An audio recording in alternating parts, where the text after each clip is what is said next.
Bismillah walhamdulillah wa salatu wa salam ala rasulillah wa ala alihi wa sahbihi wa man ittaba'a huda. Amma ba'du fa. Aujourd'hui, le 19 du mois de Ramadan de l'année 1444 après la hijra de notre prophète Muhammad sallallahu alayhi wa sallam, nous nous réunissons ici dans la mosquée Ar-Rahma, quartier du chantier du Coq de la ville d'Evry, pour assister à cette assise ensemble qui a pour titre la parole d'Allah tabaraka wa ta'ala: Innal ladhina amanu wa amilus salihati sayaj'alu lahumur rahmanu wudda. Dans le sens approximatif de ces paroles, tabaraka wa ta'ala, à ceux qui croient et font de bonnes œuvres, le tout miséricordieux accordera son amour.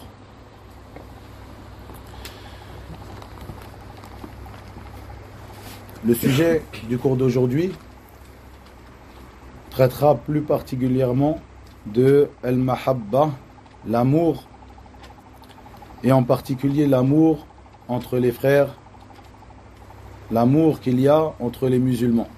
Et j'ai choisi comme titre ce verset pour les raisons que vous allez entendre lorsque je vais citer les paroles des gens de At-Tafsir, des savants du Tafsir, concernant l'explication de ce verset. Et ce sera le point de départ de notre assise d'aujourd'hui. Donc Allah tabaraka wa ta'ala dit dans son livre, dans Surat Maryam, le verset 96, Innal ladhina amanu wa amilus salihati sayaj'alu lahumur rahmanu wudda. À ceux qui croient et font de bonnes œuvres, le tout miséricordieux accordera son amour. Al-Hafidh ibn Kathir, rahimahullah ta'ala, dans son tafsir, que vous connaissez tous, le tafsir d'Ibn Kathir, qui est appelé Tafsir al-Qur'an al-Azim.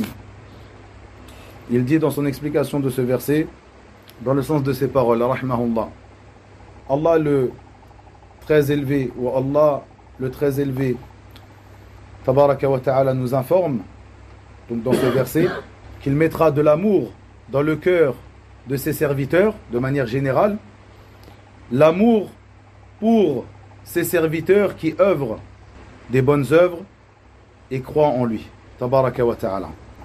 Ainsi, Al-Hafidh ibn Kathir a expliqué ce verset: à ceux qui croient et font de bonnes œuvres, le tout miséricordieux accordera son amour. C'est-à-dire qu'il mettra de l'amour pour ses serviteurs qui croient et font de bonnes œuvres dans le cœur de l'ensemble de ses serviteurs. C'est-à-dire que l'ensemble de ses serviteurs aimeront ses serviteurs plus particulièrement qui croient et font de bonnes œuvres.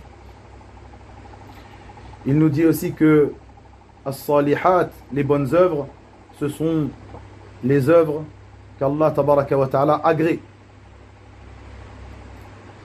Il les agrée car ils sont en concordance avec la législation de notre prophète Muhammad sallallahu alayhi wa sallam.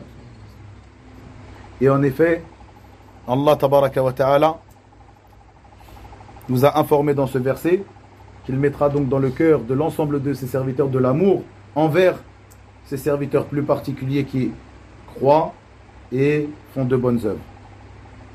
Et le Hafid ibn Kathir nous dit, et cette chose-là arrive obligatoirement, sans aucun doute. Allah nous en a informé et cette chose arrive, c'est-à-dire que effectivement les gens aiment les serviteurs d'Allah tabaraka wa ta'ala pieux qui croient et font des bonnes œuvres.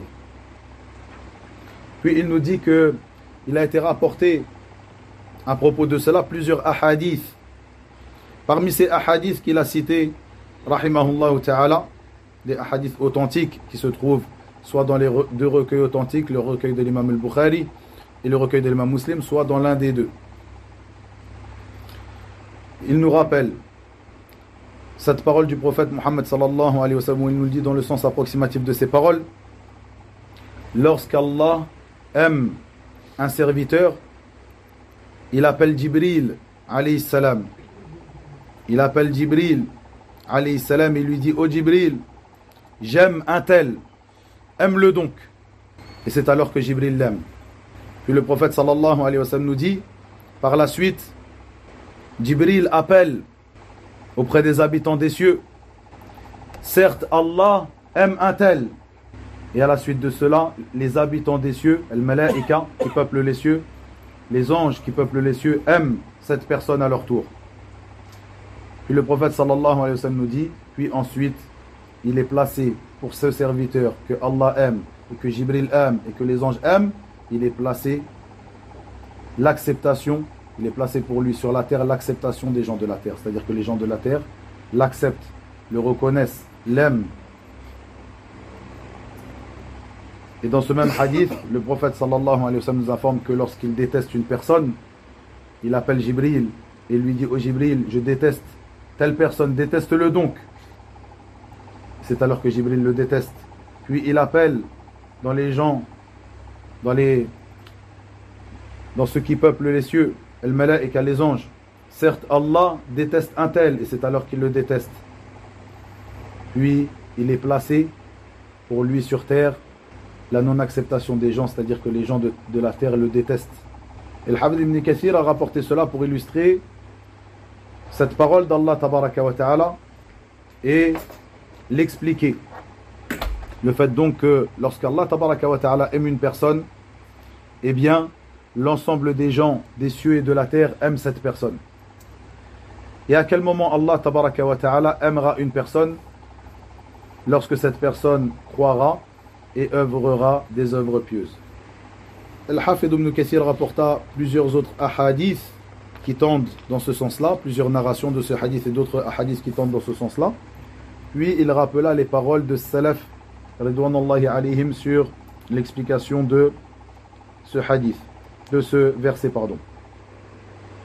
Il dit que Abdullah ibn Abbas disait que dans la parole d'Allah tabaraka wa ta'ala, sayaj'alu lahum ar-Rahman wuddan, wuddan yani hubban, l'amour.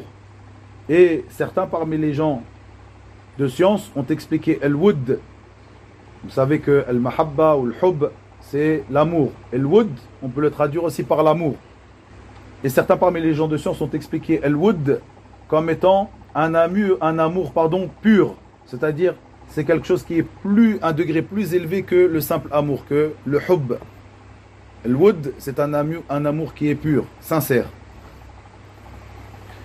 Puis il rapporte la parole de Mujahid qui dit, dans l'explication de ce verset, que Allah Azza wa Jal mettra de l'amour auprès des gens pour cette personne sur la terre, comme on l'a expliqué.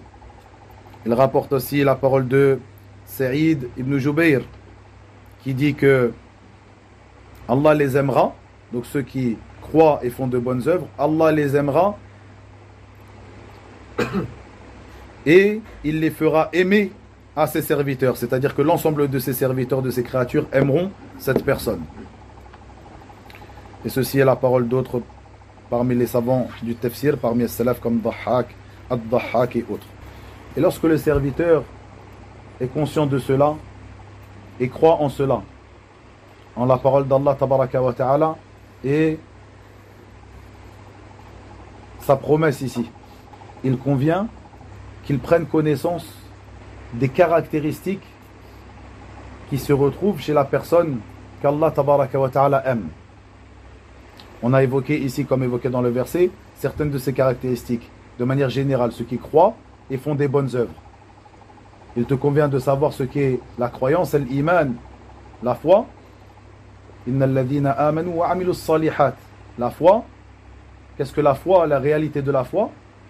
De même que les bonnes œuvres, qu'est-ce que la réalité des bonnes œuvres? On a évoqué ici la parole d'Ibn Kathir où il dit les bonnes œuvres, ce sont les œuvres qu'Allah agrée, les actes d'obéissance.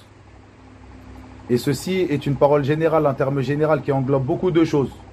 Il te convient, lorsque tu as pris connaissance de ce verset, si tu veux faire partie de ces gens-là, et si tu veux rechercher les adorateurs d'Allah tabaraka wa ta'ala, qu'Allah aime et agrée, et que Jibril aime et agrée, que les gens du ciel aiment et agrée, et que les gens de la terre aiment et agrée, il te faut connaître ces caractéristiques qui se retrouvent chez ces personnes-là. Pourquoi?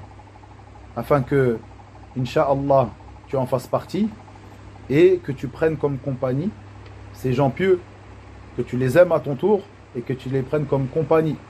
Car comme le dit le prophète sallallahu alayhi wa sallam, al-mar'u ala dini khalilihi falyanzur ahadukum man yukhalil. La personne est sur la religion de son ami intime. Que l'un d'entre vous regarde qui il prend donc comme ami intime.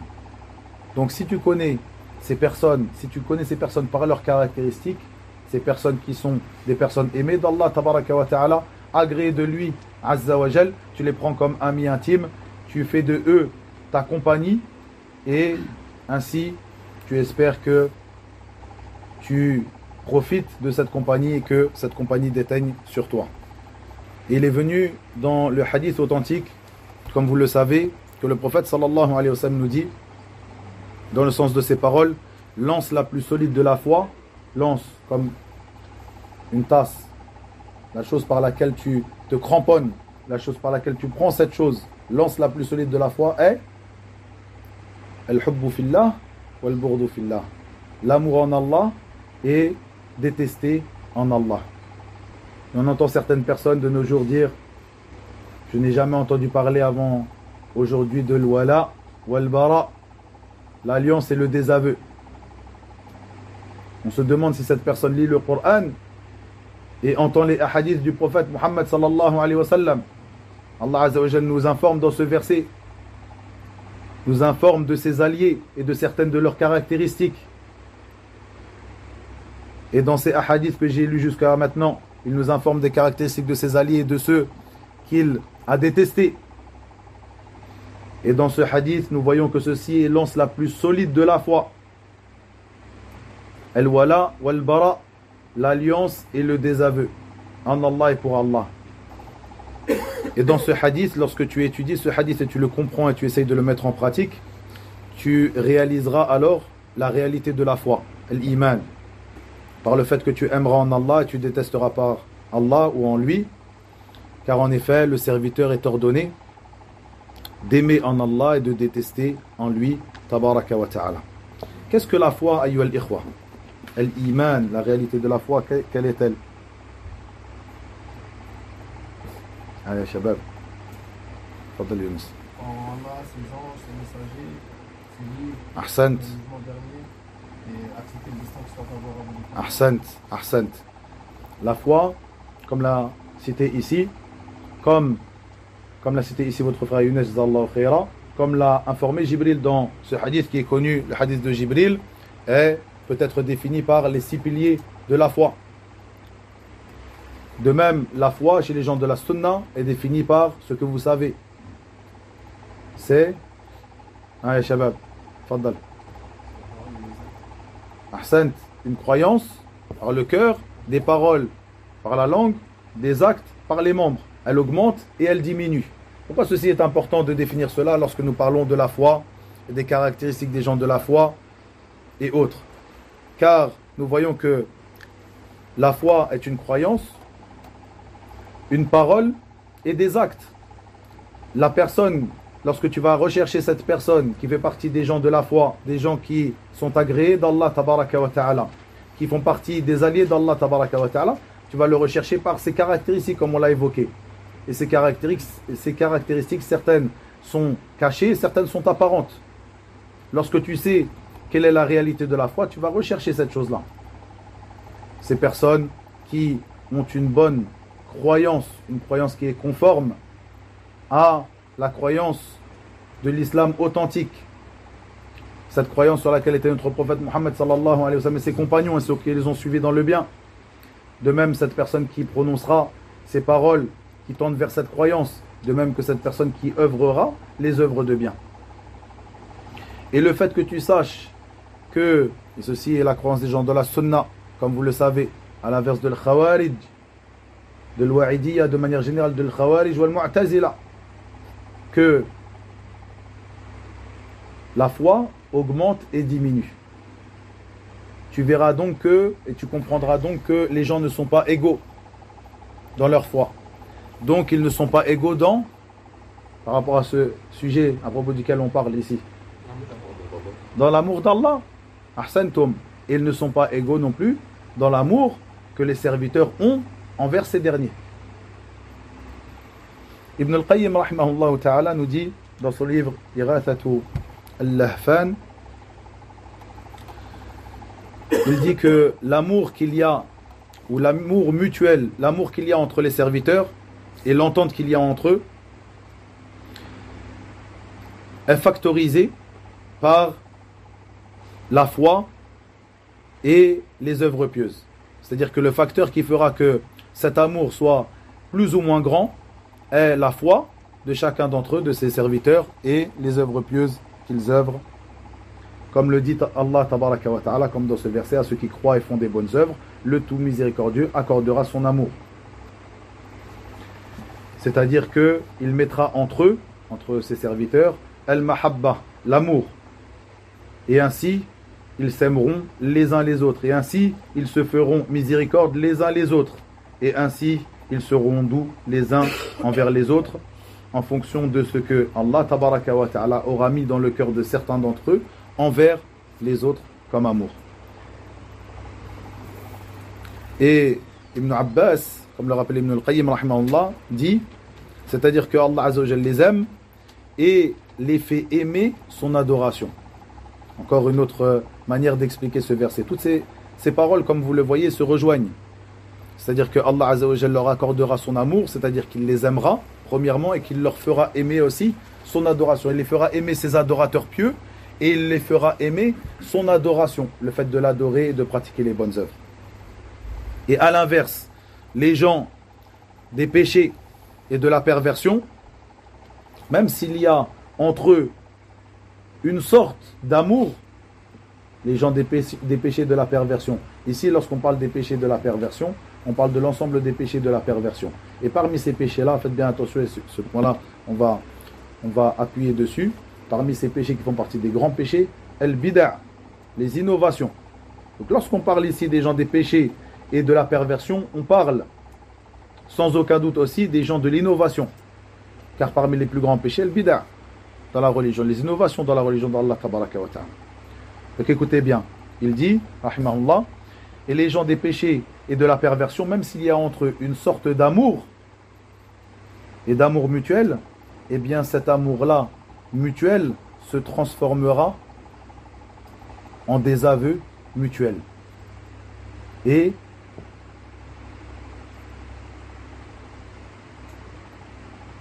ils se détesteront les uns les autres. Et ceci est quelque chose qui arrive généralement.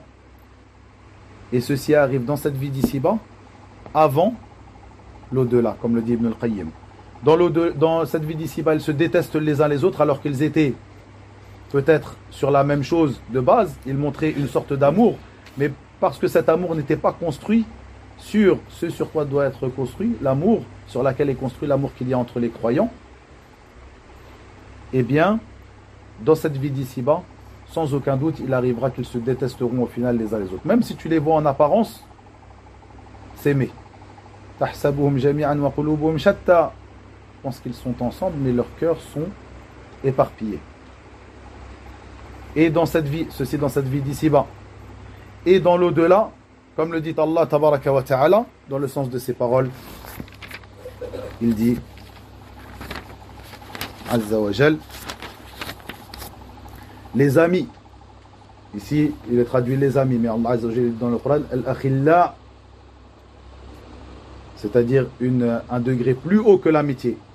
Les amis, ce jour-là, seront ennemis les uns des autres, excepté les pieux. Illa al-muttaqin dans le verset. Seulement les pieux ne seront pas ennemis les uns des autres.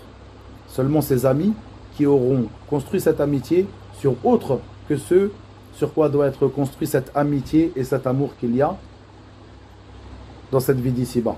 Cet amour qui doit être construit sur la croyance pieuse, la croyance véridique, authentique, et la pratique authentique de l'islam selon la sunna du prophète Mohammed sallallahu alayhi wa sallam. Si l'amour entre les croyants n'est pas construit sur ça, quoi qu'il en soit, elle deviendra de l'animosité dans cette vie d'ici-bas et dans l'au-delà, comme vous l'avez entendu dans ce verset, al-akhillau yawma idin ba'dhum li ba'din adu illa al-muttaqin. Les amis ce jour-là seront ennemis les uns des autres, excepté les pieux. Les pieux, ceux qui ont at-taqwa, ceux qui ont la piété, ceux qui ont œuvré, ceux qui ont cru selon la croyance sur laquelle était le prophète sallallahu alayhi wa sallam et ses compagnons, et qui ont œuvré selon ce sur quoi était le prophète sallallahu alayhi wa sallam et ses compagnons, et ceux qui les ont suivis dans le bien. Ceux-là sont al-muttaqoun. Celui qui œuvre selon une bid'a, quelle que soit l'apparence qu'il a et l'image qu'il a aux yeux des gens, l'image d'une personne pieuse, l'image d'un ascète, etc., etc., si son adoration, ses adorations, sa croyance se construit sur l'innovation, sur la contradiction de la sunna du prophète Mohammed sallallahu alayhi wa sallam et la voie des pieux prédécesseurs, cette personne-là n'aura pas cette récompense, n'aura pas ce degré d'être parmi les serviteurs pieux. Pourquoi? Vous le savez, les deux conditions qu'évoquent les savants sur l'acceptation des œuvres. À propos de l'acceptation des œuvres, quelles sont ces deux conditions? Al-ikhlas wal-mutaba'a, c'est-à-dire la sincérité, c'est-à-dire qu'une œuvre soit œuvrée sincèrement et uniquement pour Allah tabaraka wa ta'ala seul et sans associé, et que cette œuvre soit en conformité avec la sunna du prophète Mohammed sallallahu alayhi wa sallam. Cette personne qui aura œuvré en contradiction avec la sunna du prophète Mohammed sallallahu alayhi wa sallam, cette œuvre-là ne sera même pas acceptée. Et nous voyons ici pourquoi les gens de la sunna insistent, et ceci malgré toutes les flèches qui sont dirigées vers eux par ceux qui les contredisent et qui les critiquent et qui disent ils ne cessent de parler de bid'a, ils ne cessent de parler des innovations, les innovations, mise en garde. Ils ne parlent pas de l'amour entre les frères. Hein? Simplement l'amour entre les frères, il faut que cet amour-là, al-mahabba, elle soit comprise selon ce qu'avait compris le prophète Mohammed sallallahu alayhi wa sallam et ses compagnons, afin que cette mahabba entre les frères, entre les musulmans, soit une mahabba qui soit réelle, qui soit une mahabba qui dure et perdure, et qui perdure jusqu'à Yawm al-Qiyamah, et qui ne soit pas une mahabba seulement éphémère et d'apparence dans cette vie d'ici-bas, qui bien souvent devient de l'animosité, comme vous l'avez entendu la parole d'Ibn al-Qayyim, et au jour du jugement, soit comme l'a dit Allah tabaraka wa ta'ala, les amis ce jour-là seront ennemis les uns des autres. Et nous voyons donc ici l'importance que porte et la légitimité de porter une importance particulière aux mises en garde contre le faux, les gens du faux et les innovations portées par les gens de la sunna, car en effet les innovations sont des choses que lorsque la personne est entachée de ces dernières, se voit rejeter ses œuvres. Donc les gens de la sunna, comme vous le savez, leur da'wa est basée sur l'appel au tawhid, rectifier les croyances, la mise en garde contre al-shirk, l'association, et l'appel au suivi de la sunna, rectifier les croyances et la mise en garde contre les innovations. Ceci pour préserver l'adoration et les œuvres des serviteurs afin que leurs œuvres soient acceptées. Donc ici Ibn al-Qayyim nous dit que ces derniers, les gens de la perversion et des péchés, même si tu vois auprès de eux une certaine sorte d'amour, tu vois qu'ils ont en apparence de l'amour les uns envers les autres, et bien cet amour se transforme bien souvent dans cette vie d'ici-bas en animosité et au jour du jugement, comme vous l'avez entendu, et comme le dit Allah tabaraka wa ta'ala aussi, il dit dans le sens de ses paroles, il rapporte ici la parole d'Ibrahim, et il dit, donc Ibrahim, en effet, c'est pour cimenter des liens entre vous-mêmes dans la vie présente que vous avez adopté des idoles en dehors d'Allah. Ensuite, le jour de la résurrection, les uns rejetteront les autres et les uns maudiront les autres, tandis que vous aurez le feu pour refuge et vous n'aurez pas de protecteur. Ici, Ibn al-Qayyim nous rapporte cette parole d'Ibrahim qui met en avant que ces derniers ont cimenté des liens d'amitié, des liens d'amour entre eux. Par quel moyen? En prenant les uns et les autres comme alliés les idoles, en prenant les idoles comme divinités, et ils ont cimenté leur amour, ils ont construit leur amour sur cette adoration des idoles, cette adoration qui est caduque, qui est de l'association à Allah tabaraka wa ta'ala. Et que deviendra cet amour Yawm al-Qiyamah, comme l'a dit Allah tabaraka wa ta'ala ici. Ensuite, le jour de la résurrection, les uns qui s'aimaient les uns les autres et qui adoraient ensemble les idoles et qui avaient construit leur amour sur cette adoration des idoles, les uns rejetteront les autres et les uns maudiront les autres. tandis que vous aurez le feu pour refuge et vous n'aurez pas de protecteur.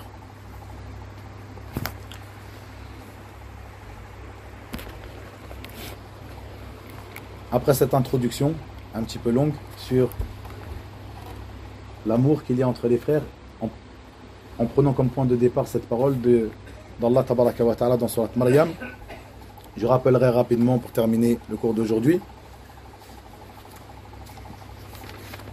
des causes qui mènent à l'amour entre les musulmans. Parmi ces plus grandes causes, de manière générale, vous avez entendu ici, dans le verset, la croyance, croire en Allah Tabaraka wa Ta'ala et pratiquer des bonnes œuvres. Ceci est un terme général. On va détailler un petit peu plus. Ici, dans la parole d'Allah Tabaraka wa Ta'ala, nous trouvons l'un des plus grands sabab, l'une des plus grandes causes menant à l'amour entre les frères. Ce verset, vous le connaissez tous, ou la plupart d'entre vous. Il dit Tabaraka wa Ta'ala, Qul in kuntum tuhibbuna Allah fattabi'uni yuhibbukum Allah wa yaghfir lakum dhunubakum. Dans le sens approximatif de ces paroles, dit si vous aimez vraiment Allah, suivez-moi. Donc dit au Muhammad, Allah Azza wa Jalla s'adresse à son prophète sallallahu alayhi wa sallam, dit si vous aimez vraiment Allah, suivez-moi. Ittabi'uni yuhibbukum Allah. Quel est le résultat de ce suivi du prophète sallallahu alayhi wa sallam? Allah vous aimera alors et vous pardonnera vos péchés. Ici, dans ce verset, Allah Tabaraka wa Ta'ala n'a pas évoqué le fait que le suivi de la sunna du prophète Muhammad sallallahu alayhi wa sallam soit une cause d'amour des frères les uns entre les uns envers les autres. Mais comment on peut déduire cela de ce verset à la lumière de ce qu'on a étudié concernant le tafsir du premier verset? Faddal akhi.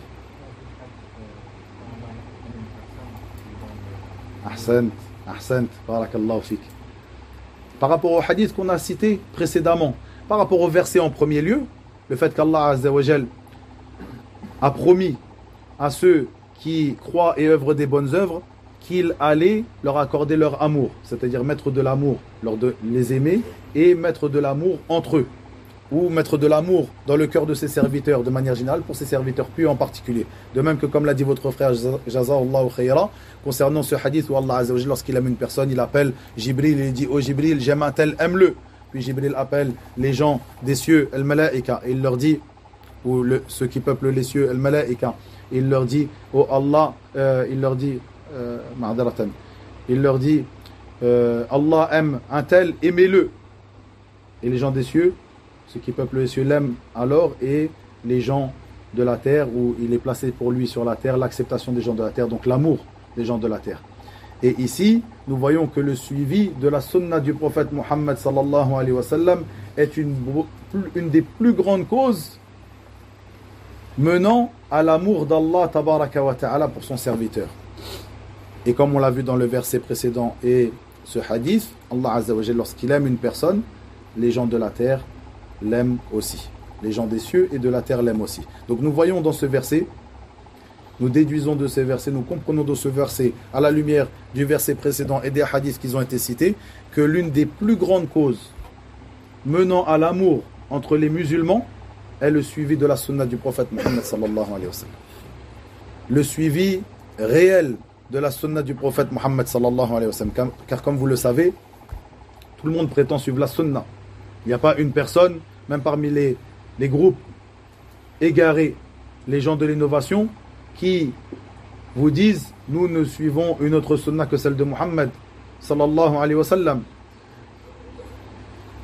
Mais ce qui est estimé, c'est la réalité de la chose et non l'appellation que l'on se donne. On peut se donner l'appellation de quelqu'un qui est un grand suiveur de la sunna du prophète Muhammad sallallahu alayhi wa sallam, mais en réalité, on n'est pas sur cela. On peut se donner l'appellation, et attention, prenez bien ma parole, faites attention, ça ne veut pas dire par cela qu'on ne se donne pas cette appellation, c'est-à-dire, je ne suis pas en train de vous appeler à ne pas vous appeler Ahl Sunnah, Ahl al-Hadith, As-Salafiyoun. Non, ça ce sont des appellations légiférées qui existent depuis des siècles, qui sont des appellations qui sont légiférer. Mais lorsque tu te donnes cette appellation, fais bien attention à réellement mettre en pratique ce qu'implique cette appellation. C'est à ça que je vous appelle. À faire attention à ne pas simplement penser que tu es sur la sunna ou mettre en avant que tu fais partie des gens de la sunna ou, et ceci est pire encore, ceci est par rapport à ta propre personne, tu te connais mieux que les autres, mais donner cette appellation à d'autres personnes. Vous vous rappelez la parole de l'imam al-Barbahari que j'ai cité à de maintes reprises, il dit, rahimahullah, dans le sens de ses paroles, dans son livre Sharh al-Sunnah, il dit, il n'est pas permis à une personne de dire d'une autre personne, un tel fait partie des gens de la sunna, avant qu'il ne sache que l'ensemble des caractéristiques de la sunna se soit réunies en lui. Donc, la réalité de la chose est, ou la chose qui est prise en compte, c'est la réalité du suivi de la personne et non ce qu'elle prétend ou ce que les gens prétendent à propos de lui. Faites bien attention à cela. Et donc, comme on l'a dit ici, comme vous l'avez vu dans ce verset, l'une des plus grandes causes de l'amour entre les musulmans est le suivi, leur suivi de la sunna de leur prophète Muhammad sallallahu alayhi wa sallam de manière véritable et réelle. Al-Cheikh Abdurrahman ibn Nasir As-Sa'di, rahimahullah, dans son tafsir, dans son exégèse de ce verset, nous dit, dans le sens de ses paroles, ce verset qui est dit au Muhammad, dit, si vous aimez vraiment Allah, suivez-moi, Allah vous aimera alors et vous pardonnera vos péchés. Allah est pardonneur et miséricordieux. Il dit, ce verset est une jauge, est une balance sur laquelle on pèse l'amour véritable, par laquelle on connaît ce que Allah a aimé véritablement. Ce verset est une jauge, est une balance sur laquelle on pèsera les personnes, ou par laquelle on pèsera et on jaugera les personnes, et on saura, on connaîtra par cela ceux que Allah a aimé véritablement. De ceux qui ont prétendu cela, uniquement prétendu. Comment Cheikh Sa'di parle de cela alors qu'on parle du suivi du prophète Muhammad sallallahu alayhi wa sallam? Parce que on verra ici ceux qui ont réellement suivi le prophète Muhammad sallallahu alayhi wa sallam de ceux qui l'auront seulement prétendu cela. Puisque le suivi est la condition ici de l'amour d'Allah tabaraka wa ta'ala. Il dit donc ensuite, rahimahullah, ce qui sera le facteur déterminant de l'amour d'Allah tabaraka wa ta'ala est le suivi du prophète Muhammad sallallahu alayhi wa sallam. Ce suivi que Allah azza wa jalla a mis comme facteur et comme cause pour son amour et pour son agrément, le fait qu'il agrée donc les suiveurs du prophète sallallahu alayhi wa sallam. Puis il dit, rahimahullah, l'amour d'Allah et son agrément et sa récompense ne peut être atteinte que en rendant véridique ce par quoi est venu le messager sallallahu alayhi wa sallam comme livre et comme sunnah, et en se pliant à ses commandements et en s'écartant de ses interdits. C'est le suivi. Tu rends véridique ce avec quoi est venu le prophète Muhammad sallallahu alayhi wa sallam, l'ensemble de ceux avec quoi est venu le prophète sallallahu alayhi wa sallam et qui s'avère être authentique, et tu ne prends pas une partie et délaisses une autre partie selon tes passions.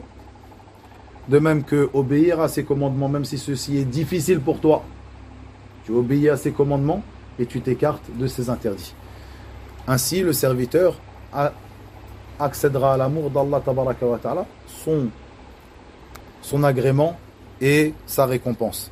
Et par cela, Allah azza wa jal l'aimera et placera pour lui l'amour de ses serviteurs sur la terre. Donc encore une fois, je le répète, ceci est une des causes que je vais évoquer ici, ou que j'ai évoqué ici, et c'est même la plus grande cause de l'amour qu'il y a entre les musulmans. Une des plus grandes causes qu'il y a, que le musulman prend comme cause et appelle à cette cause ses frères. On entend souvent des gens qui appellent à l'amour entre les musulmans. Aimez-vous les uns les autres. Le prophète sallallahu alayhi wa sallam nous dit, le musulman est pour ses frères comme un édifice et autres que cela parmi ces hadiths qui sont des hadiths qui sont authentiques, mais ils t'appellent à, comme on va le voir ici, vous faire des cadeaux les uns les autres, pour passer le salam, etc., etc., etc., parmi ces causes que je vais rappeler ici, qui sont des causes réelles, mais qui t'appellent au suivi de la sunna authentique du prophète Mohammed sallallahu alayhi wa sallam, et que ceci est l'une des plus grandes causes. Délaisser, ils te disent, délaisser les dissensions qu'il y a entre vous. Lui, il est sur ça, toi tu es sur ça, lui il te parle de khuruj, fisabilillah, comme il l'appelle, 3 jours, 4 jours. Lui il te parle de rentrer dans la politique, de faire partie du groupe des Ikhwan Muslimin. Lui il t'appelle à ceci, cela. Délaissez tout ça, nous sommes tous frères, nous sommes tous, il nous faut être des frères qui s'aiment en Allah tabaraka wa ta'ala. Nous sommes tous frères, il faut que nous nous aimions en Allah tabaraka wa ta'ala, mais pour cela il faut prendre les causes, et parmi les plus grandes des causes, le suivi de la sunna du prophète Mohammed sallallahu alayhi wa sallam. Parmi ces grandes causes aussi, il y a beaucoup de choses à dire, je ne veux pas trop tarder, c'est pour ça que je vais résumer un petit peu. Al-Hafid al-Nawawi, dans son livre Riyad Salihin, le jardin des vertueux, donc traduit communément, que vous connaissez tous, a rapporté dans un sous-chapitre le mérite de l'amour en Allah et l'incitation à cela, à s'aimer en Allah, et le fait d'informer la personne que tu aimes en Allah, que tu l'aimes en effet en Allah, et que doit-il te répondre lorsque tu lui informes de cela. Il rappela, rahimahullah ta'ala, la parole d'Allah tabaraka wa ta'ala, où il dit, azza wa jal, dans le sens de ces paroles, Muhammad est le messager d'Allah, et ceux qui sont avec lui sont durs envers les mécréants, miséricordieux entre eux. Miséricordieux entre eux. On va y venir un petit peu plus tard. La miséricorde et la douceur et la facilité qu'il y a entre les croyants sont des causes qui ramènent al-mahabba, l'amour entre nous.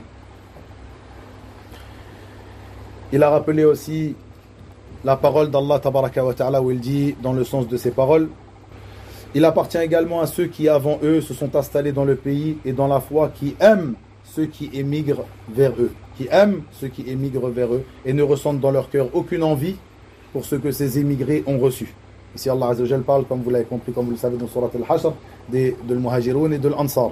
Il dit, il appartient également à ceux qui avant eux se sont installés dans le pays et dans la foi, qui aiment ceux qui émigrent vers eux et ne ressentent dans leur cœur aucune envie pour ce que ces émigrés ont reçu, et qui les préfèrent à eux-mêmes, même s'il y a pénurie chez eux. Quiconque se prémunit contre sa propre avarice, ceux-là sont ceux qui réussissent. Il y a dans ce verset beaucoup d'enseignements concernant les bons comportements qu'il y a à avoir entre ses frères, et ces bons comportements qui mènent à l'amour mutuel qu'il y a entre les musulmans. Il rappela aussi, rahimahullah, le hadith de Anas, qui se trouve dans le hadith rapporté par Anas ibn Malik radiyallahu anhu, qui se trouve dans les 2 recueils authentiques, où le prophète sallallahu alayhi wa sallam nous dit dans le sens de ses paroles 3 choses qui, lorsque elles sont chez une personne, lorsqu'une personne la trouve chez sa propre personne, il a trouvé la douceur de la foi. Que Allah et la première des choses, que Allah et son messager soient plus aimés pour lui que n'importe qui, qu'une personne aime une autre personne uniquement en Allah, que l'amour qu'il a pour une autre personne soit un amour en Allah, et qu'il déteste revenir à la mécréance après que Allah l'en ait sauvé, comme il détesterait être jeté dans le feu. Ici, bien sûr, comme vous l'avez compris, la partie qui nous concerne ici, c'est qu'une personne aime une autre personne et qu'il ne l'aime que en Allah. L'amour qui doit être entre les musulmans est un amour en Allah tabaraka wa ta'ala. Qu'est-ce que l'amour en Allah? Selon ce que nous avons expliqué précédemment dans l'explication des 2 versets que nous avons fait ici dans cette assise, dans l'introduction de l'assise. Il rappela aussi la parole du prophète sallallahu alayhi wa sallam, bien sûr, comme le titre du chapitre est le mérite de l'amour en Allah. Donc ici il cite certains de ses mérites. Parmi ces mérites, le fait que, comme vous le savez dans ce hadith qui est un petit peu long, Allah Azza wa Jal le prophète Mohammed sallallahu alayhi wa sallam nous rappelle, c'est cette personne que Allah tabaraka wa ta'ala ombragera à son ombre. Le jour où il n'y aura pas d'ombre en dehors de la sienne. Et il a cité parmi ces 7 personnes 2 personnes qui se sont aimées en Allah, qui se sont réunies en lui, qui se sont séparées en lui. Et Cheikh Ibn Uthaymin rahimahullah ta'ala, dans son explication de Riyad Salihin, nous rapporte quelques bénéfices que nous tirons de certains de ces hadiths et de ces versets cités par Al-Hafid al-Nawawi ici. Il nous dit, rahimahullah, que tout ceci, tout ce que j'ai évoqué qui a précédé, est une preuve que l'amour fait partie de la perfection de la foi. L'amour en Allah, l'amour qu'il y a entre les frères, l'amour en Allah fait partie de la perfection de la foi. En effet, le prophète sallallahu alayhi wa sallam, comme vous l'avez entendu, dit qu'une personne ne trouvera pas la douceur de la foi du moment qu'il n'aura pas trouvé ces 3 choses en lui. Le fait qu'il aime en Allah, qu'il aime une personne et qu'il ne l'aime que en Allah, tabaraka wa ta'ala. Donc, il nous dit que ceci est une preuve que l'amour en Allah, donc c'est une chose qui fait partie, il nous dit que c'est une preuve de la perfection de la foi. Donc, si toi, tu recherches à faire des bonnes œuvres dans cette vie d'ici-bas, tu rechercheras à perfectionner ton iman, à perfectionner ta foi, n'est-ce pas? Donc, tu chercheras les causes qui te mèneront à perfectionner ta foi. Et parmi ces causes qui te mèneront à perfectionner ta foi, à aimer tes frères et les aimer uniquement en Allah. Et comme je l'ai évoqué au début du cours d'aujourd'hui, pour aimer tes frères, ceux qui méritent cet amour plein en Allah tabaraka wa ta'ala, tu devras connaître quels sont ces adorateurs d'Allah Azza wa Jal, leurs caractéristiques de ceux qui sont aimés d'Allah tabaraka wa ta'ala, qui méritent ton amour plein en Allah tabaraka wa ta'ala. Tu devras les rechercher, donc apprendre leurs caractéristiques, les rechercher et ensuite leur donner ton amour comme Allah Azza wa Jal leur a donné son amour Azza wa Jal. Ainsi tu atteindras la perfection de la foi et tu trouveras en toi-même la douceur de la foi. Puis il dit, Cheikh Ibn Uthaymin, qu'une personne n'atteint pas, le serviteur n'atteint pas la perfection de la foi jusqu'à ce qu'il aime son frère. Allahu Akbar. Puis il dit, parmi les causes menant à l'amour entre les croyants, un hadith qui a été cité par la suite par Al-Hafid al-Nawawi, que je n'ai pas évoqué ici, le fait de répandre as-salam entre nous, de répandre la paix, as-salam, la salutation de l'islam, assalamu alaykum, entre ses frères. C'est-à-dire, Cheikh Ibn Uthaymin nous dit ici, je vais rappeler le hadith un petit peu après, et vous rapporter quelques bénéfices que l'on tire de ce hadith. Il dit, c'est-à-dire répandre as-salam, la salutation de l'islam entre ses frères, c'est-à-dire de l'afficher, de le passer, de passer le salam, de l'afficher, de passer le salam, de saluer celui que tu rencontres parmi les croyants, que ce soit une personne que tu connaisses ou une personne que tu ne connaisses pas. Que ce soit une personne que tu connaisses ou que tu ne connaisses pas. Et Cheikh nous dit que ceci fait partie des causes de l'amour entre les gens.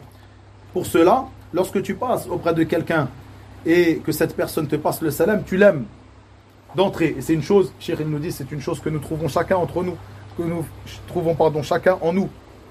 Lorsqu'une personne parmi les musulmans passe à côté de toi, que tu le connaisses ou que tu ne le connaisses pas, lorsqu'il te passe le salam, tu as de l'amour pour lui, pour le fait qu'il t'a passé le salam. Et à l'inverse, une personne qui lui se sera détournée de te passer le salam, alors que tu sais très bien que c'est un musulman, il passe auprès de toi et il ne te passe pas le salam, il sait que tu es musulman et toi aussi tu sais qu'il est musulman, il ne te passe pas le salam, tu vas trouver quelque chose en toi-même de détestable envers cette personne. C'est une chose que n'importe lequel d'entre nous trouve en lui-même. Nous voyons ceci fait partie des grandes causes de l'amour entre les musulmans. Et c'est pour cela que le prophète sallallahu alayhi wa sallam a dit dans ce hadith, donc il dit, le prophète sallallahu alayhi wa sallam dans le sens de ses paroles, il dit, ne vais-je pas vous montrer une chose, ne vais-je pas vous indiquer une chose que si vous la pratiquez, vous vous aimerez les uns les autres. Les compagnons ont répondu bien sûr au messager d'Allah et il dit Afshu salam baynakum. Répandez as-salam, la salutation de l'islam entre vous. Al-Imam Ahmad, Imam Ahl al-Sunnah, rahimahullah ta'ala, et ceci fait partie de la minutie dans son intelligence et sa science, a ressorti de ce hadith comme bénéfice que, bien sûr, le fait de passer le salam à ses frères, ceci amène el-mahabba entre les frères, et que si tu passes le salam à quelqu'un qui ne mérite pas ce salam, en réalité, c'est une preuve qui indique que tu aimes cette personne-là.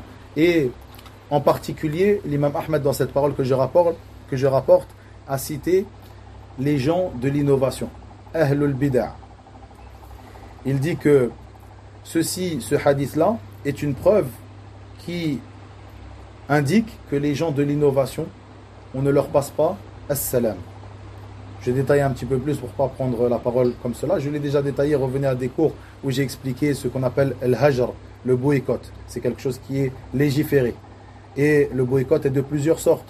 On a le boycott qui est complet, c'est-à-dire que tu boycottes une personne de manière complète, et le boycott qui est partiel. Tu le boycottes de manière partielle. De même, le boycott en fonction de la personne, c'est-à-dire si cette personne fait partie des gens de l'innovation ou fait partie des gens des péchés, et pour quelle raison tu le boycottes? En premier lieu pour te préserver toi-même, préserver ta religion, et pour parfois l'éduquer. Ceci, revenez à ces cours pour avoir plus de précision, puisque ce n'est pas le moment. Mais de base, boycotter quelqu'un, tu le fais pour te préserver. C'est-à-dire que l'innovateur, celui qui appelle à son innovation, tu le boycottes pour te préserver toi-même, pour pas entendre de lui ces paroles-là. Tu le boycottes, qu'est-ce que ça veut dire? Si tu le boycottes de manière partielle, tu t'écarteras de lui et tu ne chercheras pas à t'asseoir avec lui, à le fréquenter. Si tu le boycottes à certains moments, et ceci demande bien sûr une certaine science pour savoir à quel moment tu le boycotteras de telle ou telle manière, mais si tu le boycottes, cette personne-là, de manière complète, eh bien tu ne lui passeras pas le salam. Et si tu lui passes le salam, tu fais partie de ceux que le prophète sallallahu alayhi wa sallam, où tu rentres dans la portée de ce hadith, la parole du prophète sallallahu alayhi wa sallam. Ne vais-je pas vous montrer une chose, que si vous la pratiquez, vous vous aimerez les uns les autres? Répandez le salam, passez-vous le salam les uns les autres. Cette personne-là, la personne parmi les gens de la bid'a, tu es dans l'obligation de le détester.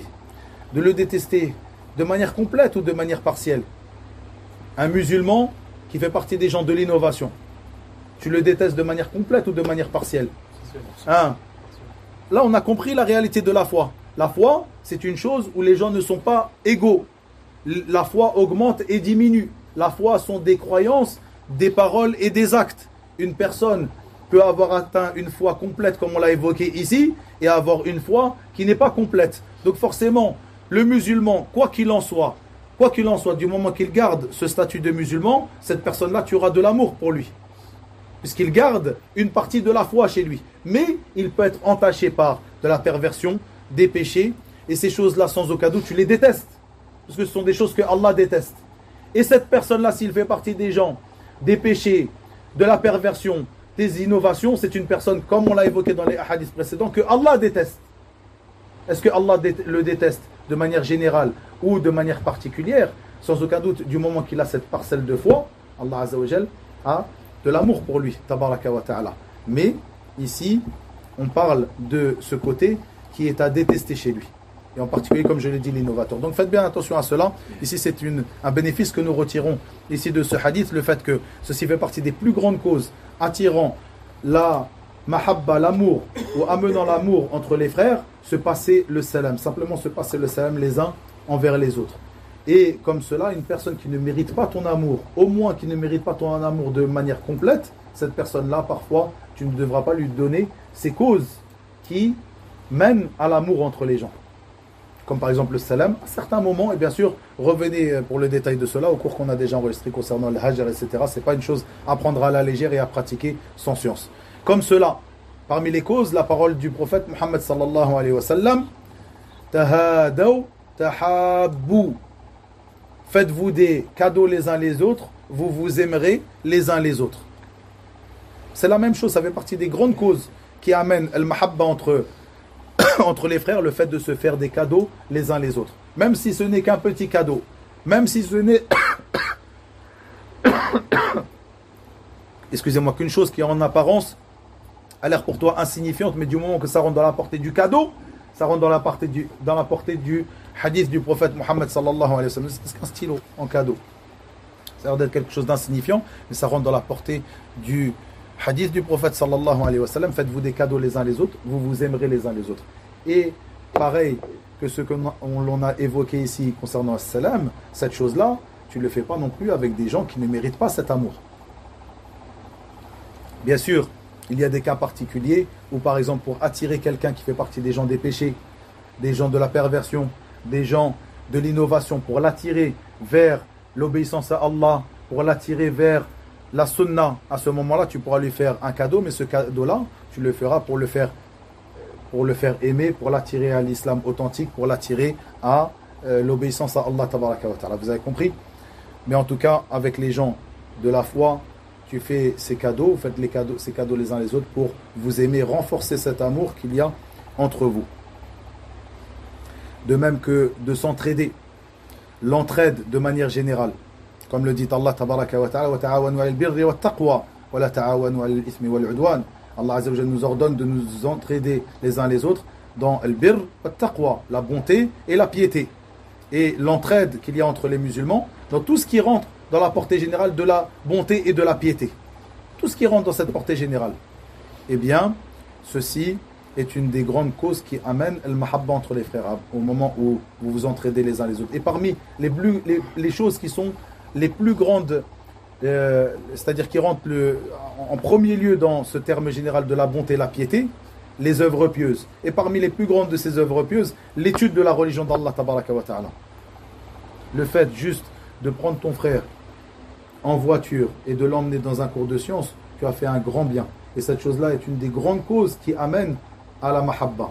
Le fait de l'aider dans son étude de la religion, le fait de l'aider dans ses pratiques des adorations, comme par exemple l'aider à, encore une fois par exemple, le prendre dans ton moyen de locomotion pour l'amener à la mosquée pour qu'il puisse effectuer des prières obligatoires ou surérogatoires, comme pendant ce mois béni de Ramadan, les prières des tarawih, le fait de s'entraider les uns les autres, savoir à chaque fois, regardez combien de causes en très peu de temps, combien de causes amenant la mahabba, l'amour entre les frères, tu peux pratiquer et tu peux réaliser en très peu de temps pendant ce mois béni par exemple. Tu appelles ton frère, tu lui passes le salam. Tu vas commencer par une des causes. Tu lui donnes le rendez-vous pour que vous alliez ensemble prier Tarawih. Par exemple, tu lui dis je viens te chercher pour qu'on aille ensemble à telle mosquée, la mosquée de Tarawih. Dans une mosquée, des gens de la sunna, pour se réunir avec les gens de la sunna. Encore une cause. Le suivi de la sunna comme on l'a évoqué. Quand tu le vois, tu lui donnes un petit peu de parfum. Encore une cause. Regardez, si après cela il reste encore de l'animosité entre nous. Je terminerai rapidement ici par quelques causes. Ici, et comme le dit Cheikh Ibn Uthaymin ici, il dit ce n'est pas quelque chose de raisonnable de penser que parmi l'habitude des gens, des us et coutumes des gens, qu'on s'entraide ou qu'une personne s'entraîne avec une autre et qu'elle ne l'aime pas. Donc l'entraide entre les gens, c'est une preuve d'amour et c'est une chose qui mène à l'amour. C'est-à-dire c'est une preuve de ton amour envers lui et en plus de cela, ça mène à un surplus d'amour, à rajouter de l'amour entre vous. Ibn al-Qayyim, rahimahullah, dans son livre Rawdat al-Muhibbin, évoque plusieurs de ces causes-là et il nous dit que il nous évoque ce hadith où le prophète sallallahu alayhi wa sallam, faites bien attention, c'est un hadith qui nous montre le mérite de l'amour en Allah tabaraka wa ta'ala. Et encore une fois, je rappelle certaines personnes qui, et subhanallah, des fois des personnes publiques en plus, c'est ça qui est très étonnant, qui te disent je n'ai jamais entendu parler de cette affaire al-hubbu fillah wal-burdu fillah, ou al-wala wal-bara, l'alliance et le désaveu, l'amour en Allah et détester en Allah. C'est très étonnant. Tu te demandes s'ils lisent le livre d'Allah et la sunna du prophète Mohammed sallallahu alayhi wa sallam, s'ils apprennent réellement leur religion. Ici Ibn al-Qayyim rahimahullah évoque ce hadith où le prophète sallallahu alayhi wa sallam dit, ce hadith où le prophète sallallahu alayhi wa sallam dit que Allah tabaraka wa ta'ala dit au jour du jugement, où sont ceux, il appelle tabaraka wa ta'ala et il demande après ceux qui se sont aimés en ma munificence. Excusez-moi. Aina al-mutahabbuna fi jalalati ou bi jalali ou bi jalalati. Où sont ceux qui se sont aimés en moi, en ma munificence? Et il dit, aujourd'hui, je les ombrage à mon ombre, ce jour où il n'y a d'ombre que la mienne. Et dans une version de ce hadith, Allah tabaraka wa ta'ala dit: où sont ceux qui se sont aimés en ma munificence? Ces derniers ont des manabir, ont des chairs de lumière, ils sont sur des chairs de lumière, et les prophètes et les martyrs les envient. Ceci montre le mérite de l'amour en Allah entre nous, entre les musulmans. Ayyuhal ikhwa. Une place qui sera enviée par les prophètes et les martyrs. Allah Azza wa Jal appelle Yawm al-Qiyamah: où sont ceux qui se sont aimés en moi, en ma munificence? Ils auront des chairs de lumière, ils seront sur des chairs de lumière, et les prophètes et les martyrs les envieront pour cette place. Regardez le grand mérite de l'amour en Allah tabaraka wa ta'ala. Il rappela aussi Ibn al-Qayyim ce hadith qui est rapporté par l'imam Muslim selon Abu Huraira radiyallahu anhu, où un jour un homme est parti visiter son frère dans un village, dans un autre village que le sien. Et Allah tabaraka wa ta'ala lui envoya un ange qui vint le voir et lui dit: où veux-tu aller? Il lui répondit: je vais voir un de mes frères dans tel et tel contrée, donc dans tel et tel village. Et l'ange de lui demander: est-ce qu'il a quelque chose, un bien sur toi? C'est-à-dire, pourquoi tu vas le voir? Est-ce il t'a fait un bienfait? Est-ce qu'il a un bienfait sur toi qui demande que tu ailles le visiter comme cela? Et cette personne de dire: non, je vais le visiter simplement car je l'ai aimé en Allah tabaraka wa ta'ala. Et l'ange de lui répondre: je suis un messager venant de ton Seigneur tabaraka wa ta'ala qui te dit que Allah t'a aimé comme tu as aimé en lui, comme tu as aimé cette personne en lui. Le hadith se trouve dans le Sahih de l'imam Muslim. Regardez le mérite d'aller visiter ses frères, de chercher à s'enquérir de ses frères. Passer un coup de fil, aller le visiter dans une ville voisine, aller le voir uniquement parce que tu l'aimes pour Allah, pas forcément pour récupérer un objet, pas forcément pour donner quelque chose, pas forcément pour un bien de ce bas monde. Et subhanallah, c'est quelque chose qu'on trouve chacun en nous-mêmes. Quand un frère t'appelle ou cherche à te visiter uniquement pour prendre des nouvelles, uniquement pour te voir, c'est quelque chose qui amène vraiment un grand amour envers cette personne-là. À l'inverse de quelqu'un qui, à chaque fois qu'il t'envoie un message, c'est pour te demander quelque chose, au bout d'un moment, même si tu as le bon soupçon sur cette personne-là, mais au bout d'un moment, tu t'es dit: cette personne-là, il ne m'appelle que quand il a un besoin. C'est quelque chose qu'on trouve tous à l'intérieur de nous. Ce n'est pas un mal de demander un besoin à l'un de tes frères, mais parfois, prends simplement des nouvelles de lui, va le visiter simplement, et ceci amène l'amour. Et les gens de la sunna sont les plus en droit de se réclamer de ces bons comportements. Wallahi ya ikhwan. Ces gens de l'innovation qui nous attaquent jour et nuit, disant de nous qu'on ne parle jamais des bons comportements, on ne parle jamais de l'amour en Allah tabaraka wa ta'ala. Nous sommes des gens qui sont durs, etc., etc. Et comme je l'ai dit, même si eux ils font des cours peut-être où ils parlent de l'amour en Allah, mais nous voyons que cette compréhension de l'amour qu'il y a entre les croyants, cette compréhension, il la dénature.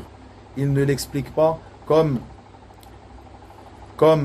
selon sa compréhension, selon la compréhension véridique et légiférée dans notre religion. Et ces personnes-là, bien sûr, ou nous, c'est-à-dire nous sommes plus en droit que ces personnes-là de se revendiquer de ces bons comportements et de l'amour qu'il y a entre nous, les gens de la sunna, l'ensemble des musulmans. Et je terminerai par cela. Le prophète sallallahu alayhi wa sallam nous dit: lorsqu'une personne aime son frère, qu'il l'en informe. Lorsqu'une personne aime son frère, qu'il l'en informe, qu'il lui en fasse part. Et dans un autre hadith, qu'il lui dise: uhibbuka fillah, comme il est venu, où une personne est venue voir Mu'adh ibn Jabal radiyallahu anhu, et qui lui a dit: inni uhibbuka fillah, et il lui a dit: ahabbaka alladhi ahbabtani lahu, et dans une version ahbabtani fihi, donc je t'aime en Allah, et on lui répondra qu'Allah t'aime, ou que celui en qui tu m'as aimé ou pour qui tu m'as aimé t'aime à son retour. Ceci est la manière dont tu as d'informer ton frère que tu l'aimes, uhibbuka fillah, et ce dernier te invoque pour toi que celui en qui tu m'as aimé t'aime à son retour, t'aime à son tour. Et dans le recueil de Sunan de l'imam Abu Daoud, il est rapporté qu'une personne était auprès du messager d'Allah et un homme est passé et a dit au messager d'Allah, je t'aime. Et le messager d'Allah sallallahu alayhi wa sallam, excusez-moi, et cette personne qui est passée devant lui, il y avait une personne auprès du messager d'Allah. Donc un jour, une personne était auprès du messager d'Allah et une personne, un autre parmi les compagnons est passé devant eux. Et cette personne qui était auprès du messager d'Allah lui a dit au messager d'Allah, j'aime cette personne. Et le prophète de lui dire, est-ce que tu lui en as informé? Est-ce que tu lui as dit que tu l'aimais? Et il lui répondit non. Et lui dit, informe-le que tu l'aimes. Il est parti donc le retrouver et il lui a dit, inni uhibbuka fillah. Et cette personne lui a répondu, ahabbaka alladhi ahbabtani lahu. Juste pour terminer ici, une erreur dans laquelle tombent certaines personnes, et cette erreur, nos savants ont mis un point dessus, est qu'ils ont cette habitude de dire à n'importe qui, n'importe comment, uhibbuka fillah. L'intention est bonne. À partir du moment où il voit quelqu'un musulman, peut-être qu'il voit du bien chez lui, il lui dit uhibbuka fillah, sans le connaître. L'intention est bonne, il n'y a pas de doute, mais ceci n'est pas exact. Et j'ai choisi de rappeler ce hadith à la fin du cours d'aujourd'hui, comment te comporter avec la personne que tu aimes et comment lui répondre, puisque après avoir étudié l'amour en Allah et les causes de cet amour et quelles sont les caractéristiques de la personne que tu prends comme aimée auprès de toi, c'est-à-dire une personne que tu aimeras en Allah tabaraka wa ta'ala, il t'apparaît clairement que ce n'est pas n'importe qui que tu prendras comme personne et que tu aimeras en Allah. Après avoir étudié ceci, vous avez compris que ce n'est pas n'importe lequel parmi les musulmans. N'importe lequel parmi les musulmans a le droit à une partie de ton amour. Mais cet amour qui te mène à lui en faire part, à lui dire « Uhibbuka fillah », ce n'est pas quelque chose qui est dû à n'importe qui. Donc, ce n'est pas une parole qui est légère sur la langue qui est à prononcer à n'importe qui, mais plutôt à la personne qui aura réuni ces caractéristiques et que tu aimeras vraiment pour Allah tabaraka wa ta'ala. Et excusez-moi, et que donc tu auras connu et tu auras su de lui que effectivement ces caractéristiques se retrouvent chez lui. Donc faites bien attention à ne pas exagérer dans cela, à dire uhibbuka fillah à n'importe qui que tu rencontres, tu restes avec lui 5 minutes et tu lui dis uhibbuka fillah, non, ceci n'est pas correct. Barakallahu fikum wa ila huna wa billahi tawfiq wa sallallahu wa sallam wa barak ala nabiyyina Muhammad wa akhiru da'wana alhamdulillahi rabbil alamin.